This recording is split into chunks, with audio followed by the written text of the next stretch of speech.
The vast emptiness of space lit up with unusual energy readings near Jupiter's orbit. The Galactic Empire's scout ship, hidden behind Saturn's rings, had finally found what they were looking for: Earth, a planet that somehow had escaped their notice for centuries.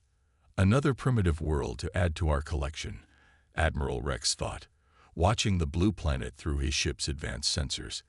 His silver uniform gleamed under the bright lights of the bridge, matching the metallic walls of their advanced vessel. The Empire had conquered thousands of worlds, all falling before their mighty fleets. Their standard procedure was simple: show up, demand surrender, and take over. It had worked perfectly for the last 300 years. But Earth was different, though they didn't know it yet. When the Empire's massive diplomatic vessel broke through Earth's atmosphere, hovering above New York City, they expected panic and chaos. Instead, they found a unified human response. The world's military forces held their positions, weapons ready but not firing. The Empire's ship, shaped like a massive arrow and longer than 3 aircraft carriers, cast a shadow over the city. Its surface sparkled with strange symbols, glowing with an eerie blue light.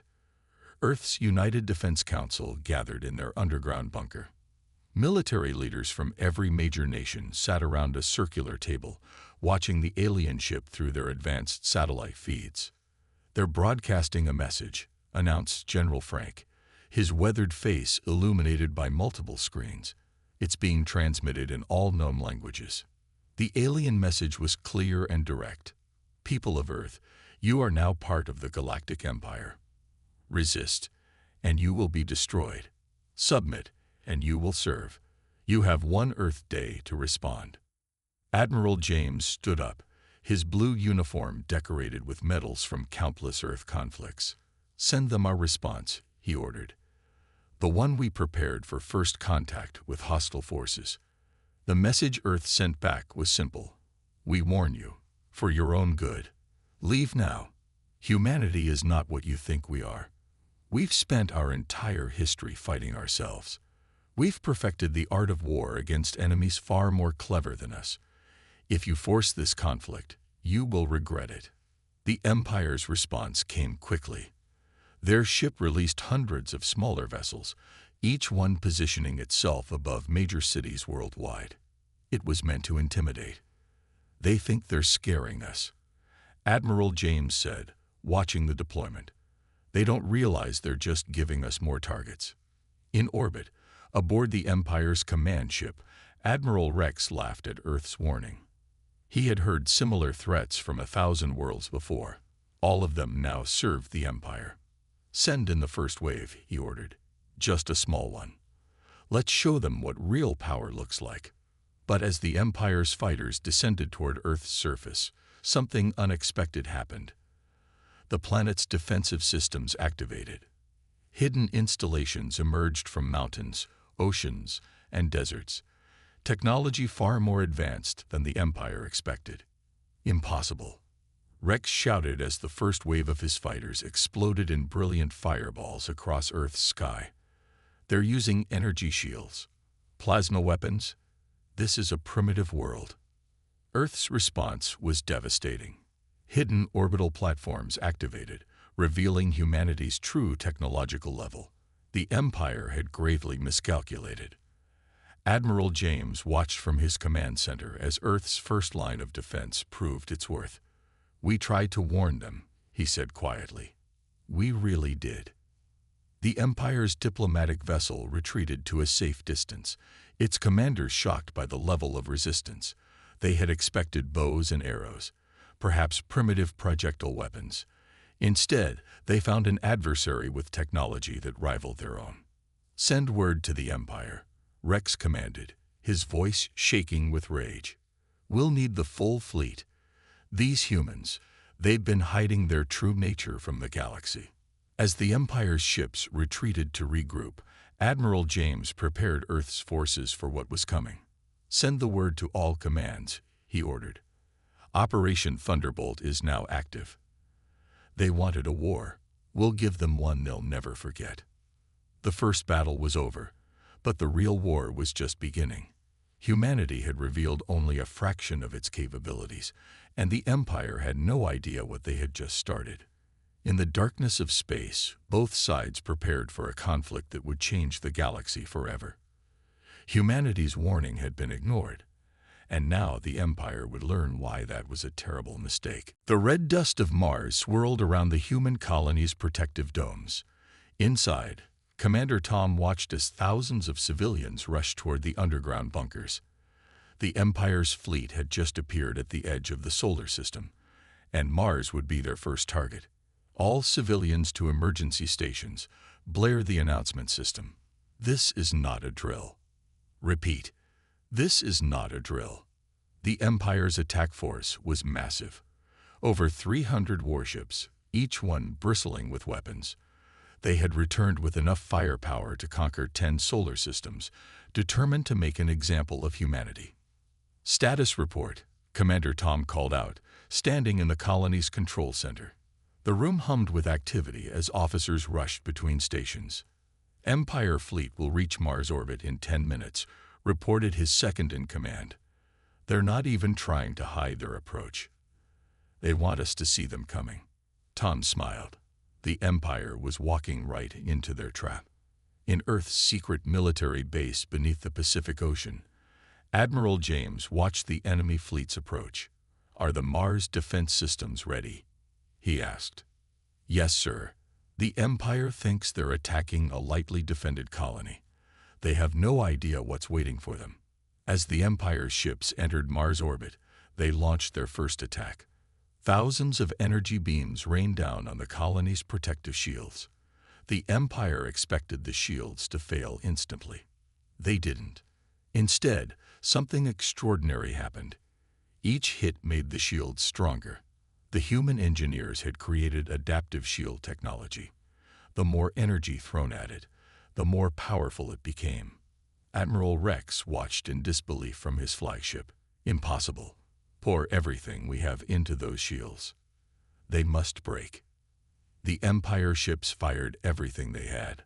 The sky above Mars turned into a light show of destructive energy. But with each blast, the human shields grew stronger, now glowing with a brilliant blue light that could be seen from space. Then came humanity's counterattack. Hidden silos opened across the Martian surface, but instead of missiles, they launched swarms of tiny drones, each no bigger than a coffee cup. The Empire's commanders laughed at first, until the drones attached themselves to their ships' hulls. "What are these things?" Rex demanded, watching as the drones covered his ships like metal insects. He got his answer seconds later. The drones began drilling through the hulls, using the Empire's own shield energy against them. Within minutes, ships began losing power, their crews frantically trying to remove the tiny invaders. Commander Tom watched from Mars as chaos erupted in orbit. "Launch Phase 2, he ordered. Mars defense platforms revealed themselves, rising from hidden underground bases.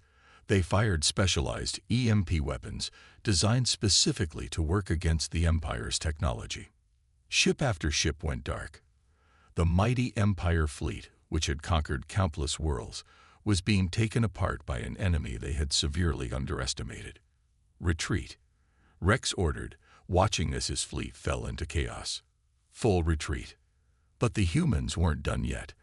As the Empire ships tried to flee, they discovered another nasty surprise. Humanity had scattered quantum mines throughout the orbital space around Mars. Invisible until activated and impossible to detect with Empire technology. The explosions were spectacular. Nearly half the Empire's attack fleet was destroyed or disabled before they could escape the Mars defense zone. Back on Earth, Admiral James received the battle report with grim satisfaction. "Send word to all commands," he ordered. "Operation Thunderbolt Phase 2 begins now." The Empire wanted to see what humanity could do. "Let's show them." As the surviving Empire ships limped away from Mars, the Empire supply fleet moved slowly through deep space, carrying vital resources to their frontline forces. Their crews were nervous. In the last month, 12 similar convoys had vanished without a trace. Captain Mary stood on the bridge of her stealth ship, the Shadow, watching the Empire convoy through advanced sensors. Her vessel, a new hybrid of human and stolen Empire technology, was completely invisible to their scanners. "Target locked," her weapons officer whispered. "We have clean shots on their engines." Mary raised her hand, waiting for the perfect moment. The Empire ships were just passing through a dense asteroid field, perfect cover for what was coming next. Now, the shadow struck without warning. Modified human torpedoes, enhanced with Empire technology, streaked through space. They didn't aim for the ship's vital areas. Instead, they targeted the engines, leaving the vessels stranded but intact. "Phase 2, Mary ordered. Her crew, dressed in black stealth suits, prepared for boarding. The Empire crews never stood a chance. Human boarding teams, using stolen Empire teleporters modified with Earth stealth technology, appeared inside their ships. The fights were short and precise. Humanity had learned that Empire soldiers relied too heavily on their advanced weapons. Within an hour, 5 massive Empire supply ships were under human control. "Send the report to command," Mary ordered, examining the captured Empire technology. "Tell them we hit the jackpot this time. These ships are carrying their latest weapon prototypes." Back at the secret human research base on Europa, scientists were already reverse engineering Empire technology from previous raids. Each captured piece revealed new secrets, new ways to turn the Empire's weapons against them. The Empire's high command was in chaos. Admiral Rex stood before the Emperor himself, trying to explain their failures. "These humans, they don't fight like any species we've encountered," Rex reported. "They strike from nowhere, disappear before we can respond, and somehow keep turning our own technology against us." The Emperor, a tall figure shrouded in ceremonial robes, looked out at the capital skyline. "How many ships have we lost?" 47 supply convoys in the last 3 months. But it's worse than that. They're not just destroying our ships, they're taking them, learning from them, improving them. On Earth, Admiral James reviewed the latest success reports. Human raids had captured enough Empire technology to understand their weaknesses. Their ships were powerful but predictable. Their weapons were advanced but inflexible. Their crews were well-trained but unable to adapt to surprises. "Begin Phase 3, he ordered. "It's time to show them what we've learned." Across the galaxy, Empire commanders received disturbing reports. Human ships were appearing everywhere, using impossible combinations of technologies. They'd taken Empire shields and made them adaptive. They'd modified Empire weapons to bypass their own defenses. They'd even improved Empire faster than light drives, making their ships quicker and more maneuverable. Captain Mary led another raid, this time targeting an Empire research station. Her ship now moved through space like a ghost, combining human stealth technology with Empire power systems in ways their creators had never imagined. "They're starting to fear us," her second-in-command noted, watching Empire ships flee at the first sign of human vessels. "Good," Mary replied. "Fear will make them sloppy, desperate, and desperate enemies make mistakes." The Empire tried changing tactics. They sent massive battle fleets to protect their supplies. The humans responded by attacking soft targets instead. They struck research bases, repair yards, and communication centers. Each raid taught them more about Empire technology, and each lesson made them stronger. Admiral Rex watched another damage report come in, his hands shaking with rage. The humans weren't just fighting a war. They were learning, adapting, evolving their tactics with every battle. "We have to stop them," he told his commanders. "The longer this goes on, the stronger they become. They're turning our own strength against us." But it was too late. Humanity had learned more about Empire technology in 3 months of guerrilla warfare than the Empire had learned in centuries of using it. The Empire had started this war expecting an easy victory over primitive humans. Instead, they found themselves facing an enemy that grew stronger with every battle, learned from every encounter, and turned every defeat into a new weapon.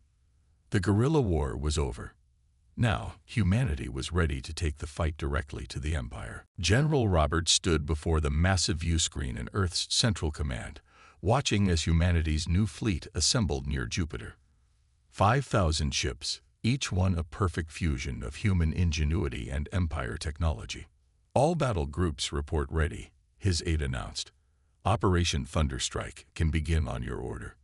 The ships were beautiful and terrifying. Human designs enhanced with Empire power systems, Empire weapons modified with human targeting systems, and at the heart of each vessel, something the Empire had never imagined: artificial intelligence cores that could adapt tactics in real time. Begin the operation, Robert ordered. All ships, execute jump sequence. The human fleet vanished in a cascade of light, using improved versions of Empire jump drives to appear simultaneously in 3 Empire-controlled sectors. The Empire had always used predictable jump points. Humanity had found ways to jump anywhere. The first battles lasted minutes. Empire defensive fleets faced weapons they thought they were immune to, shields that didn't work the way they should, and tactics their training had never prepared them for. Sector 7 is secure, reported the AI battlefield coordinator. Empire forces are retreating from Sectors 8 and 9. On his flagship, the Avenger, General Robert watched as the Empire's carefully ordered defenses crumbled. Launch the secondary phase, he commanded. Smaller human ships appeared in Empire space, broadcasting messages to every populated world. The Empire lied to you. They aren't invincible. Watch as we prove it. The psychological warfare was devastating. Empire worlds that had lived in fear for centuries watched as human forces systematically dismantled the Empire's best defenses. Hope spread like wildfire. Admiral Rex rushed between command centers, trying to coordinate a defense. Where are they getting these technologies? He shouted, watching another battle group fall to human attacks. How are they bypassing our best shields? The answer was simple but terrifying. Humans hadn't just copied Empire technology. They'd understood it, improved it, and reinvented it. Where the Empire had stagnated, humanity had innovated. 3 major sectors fell in the first day. Empire worlds began surrendering without a fight, their populations rising up against their former masters. They're not just beating us, Rex reported to the Emperor. They're dismantling our entire power structure. Worlds that have been loyal for centuries are turning against us. The Emperor watched silently as reports flooded in. Human ships appearing from nowhere, striking with impossible accuracy, vanishing before counterattacks could begin. Empire technology being turned against them in ways they'd never imagined possible. Back on the Avenger, General Robert received an unexpected message. Sir, we're getting surrender offers from 2 more Empire battle fleets. Their crews are requesting asylum. This was something else the Empire hadn't expected. Their own forces, seeing humanity's superior technology and tactics, were changing sides. Accept their surrender, Robert ordered. Show them we can be merciful, as well as powerful. Empire propaganda had always portrayed humans as primitive savages. Now their own people were seeing the truth. Humans were innovative, adaptive, and most surprisingly, willing to accept former enemies as allies. The push continued. Hour by hour, the Empire lost ground. Their mighty fleets, once the terror of the galaxy, were being systematically taken apart by an enemy they had foolishly underestimated. Sector 12 is secure, reported the battle AI. Empire resistance is collapsing across all fronts. General Robert allowed himself a small smile. The Empire had spent centuries building their power through fear and overwhelming force. Humanity was breaking that power with intelligence, innovation, and the one thing the Empire had never understood: the ability to learn and adapt. Send word to Earth, he ordered. Phase 4 is complete. We're ready to begin the final push toward their capital systems. As the message was sent, he watched the tactical display showing humanity's forces advancing steadily through Empire space. Each victory brought more Empire worlds to their side. Each battle taught them more about their enemy's weaknesses. The Empire had started this war thinking they were invincible. Now they were learning a harsh lesson. Never underestimate a species that had spent its entire history learning how to fight smarter, not just harder. The Great Push was succeeding beyond their wildest expectations. But the hardest part was still to come. The Empire's leadership would not go down without a final desperate battle. Lieutenant David's scanners lit up with warnings as the Empire unleashed their most terrible weapons. Planet killer ships, massive vessels designed to destroy entire worlds, emerged from hidden bases. They're targeting Earth.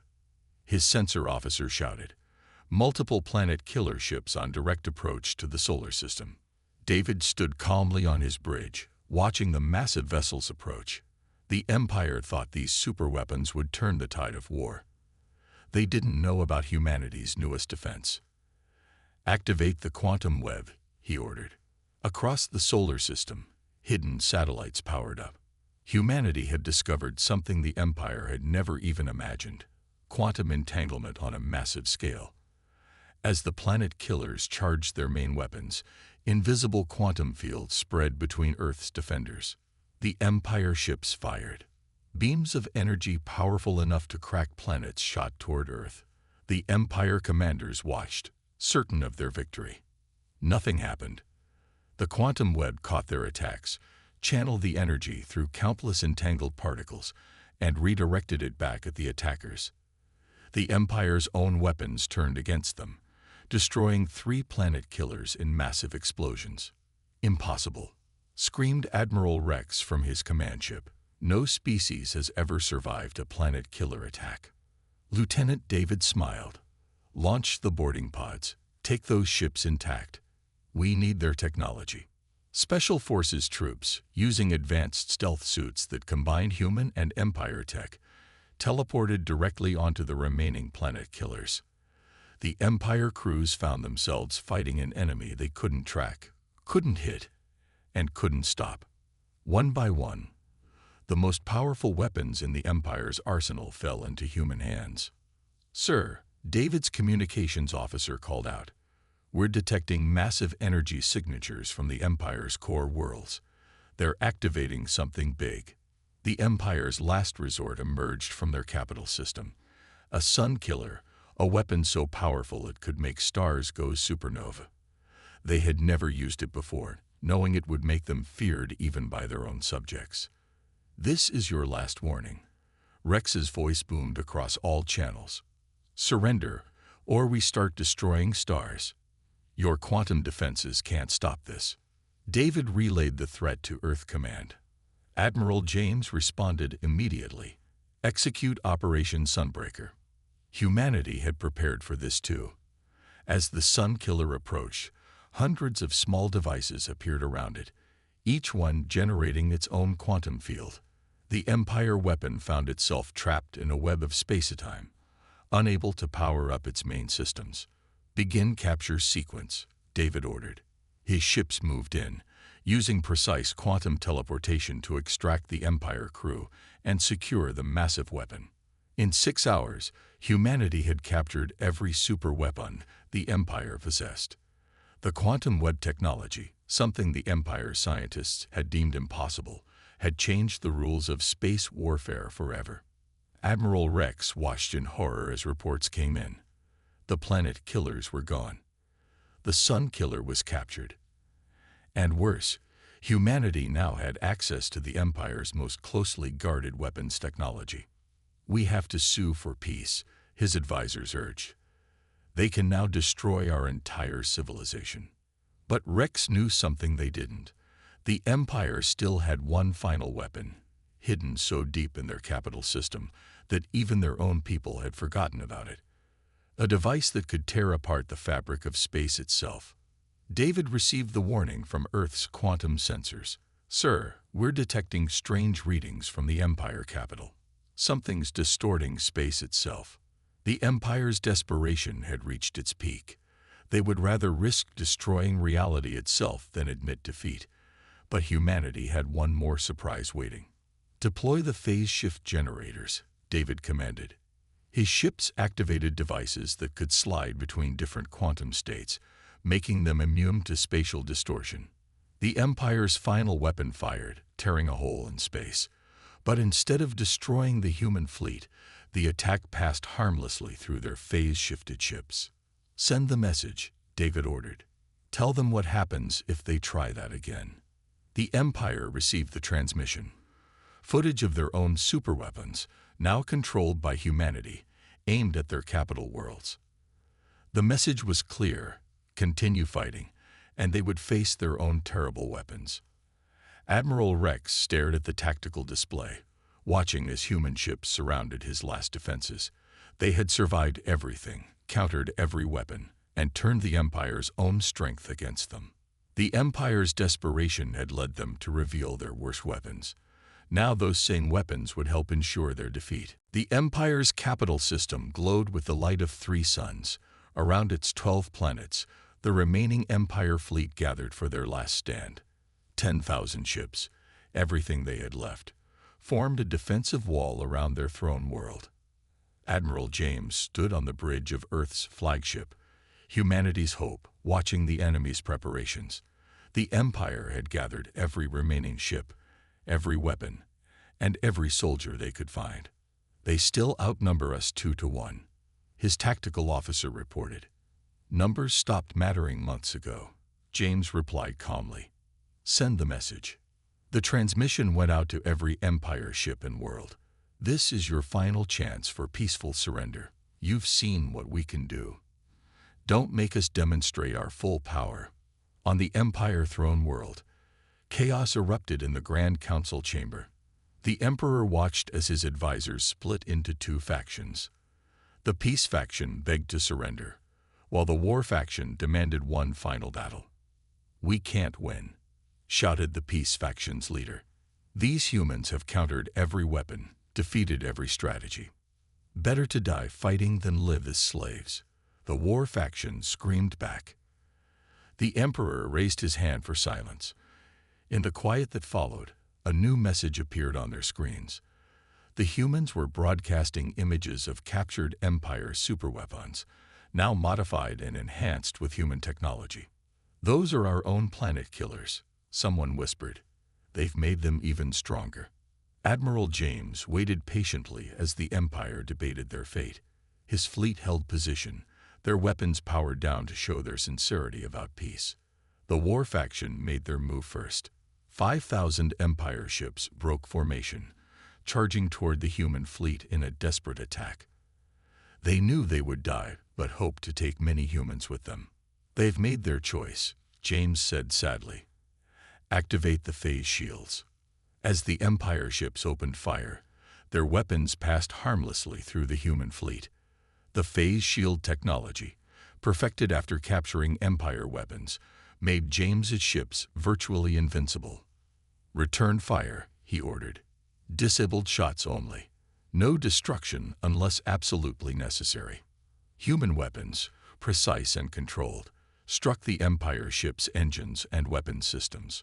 Thousands of vessels drifted powerless in space, their crews watching in amazement as human ships moved in to rescue them rather than destroy them. The peace faction saw their chance. Empire ships began broadcasting surrender signals, first in dozens, then hundreds, then thousands. The war faction found themselves alone, abandoned by their own forces. The Emperor himself stood from his throne, watching as his mighty fleet chose surrender over destruction. "Send the signal," he ordered. "All forces, stand down." But the war faction had one final card to play. Hidden weapons platforms around the throne world activated, preparing to destroy the planet itself rather than let it fall to humanity. James saw the threat immediately. Quantum teleport teams, now. Special Forces soldiers appeared inside the weapons platforms, using stolen Empire technology enhanced with human innovations. Within minutes, the platforms were disabled. The war faction's leaders, realizing their defeat, attempted one last suicidal attack. They tried to overload the throne world's planetary shields, which would have killed billions. "Not today," James said quietly. Human ships launched specialized quantum dampeners, devices that safely absorbed the shield overload and prevented catastrophe. The throne world fell silent as its people watched humanity save them from their own leader's desperation. The war faction's support collapsed entirely. In the Grand Council chamber, the Emperor made his final decision. He activated the emergency broadcast system, reaching every Empire world and ship simultaneously. To all Empire forces and citizens, we surrender.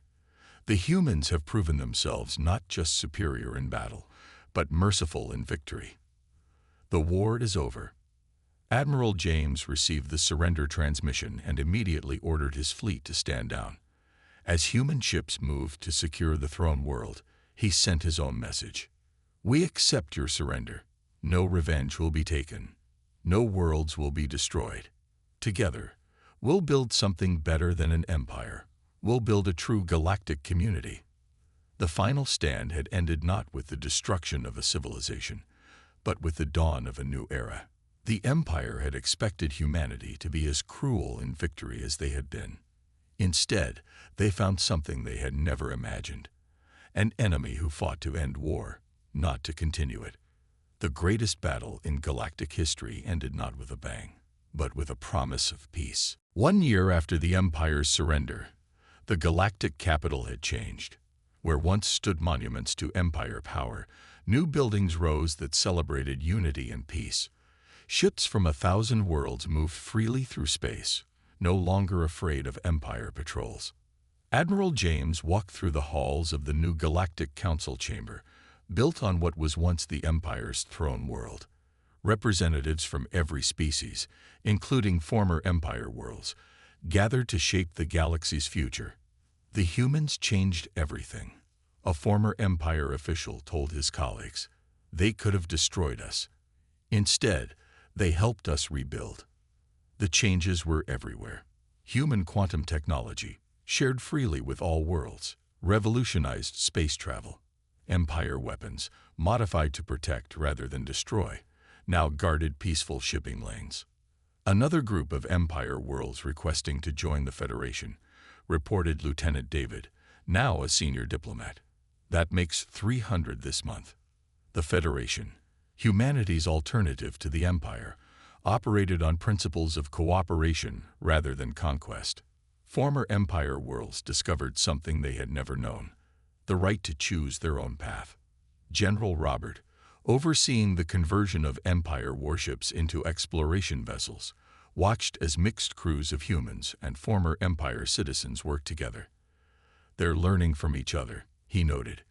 Empire efficiency combined with human creativity. The biggest change was in the Empire's former ruling class. Those who had chosen peace now served as advisors, helping to transform their society. Those who had demanded war faced justice, but even they found humanity's courts surprisingly fair. "We expected them to execute us," a former war faction leader admitted during his trial.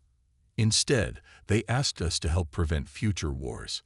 Captain Mary, her stealth ship now leading peaceful exploration missions, discovered something remarkable.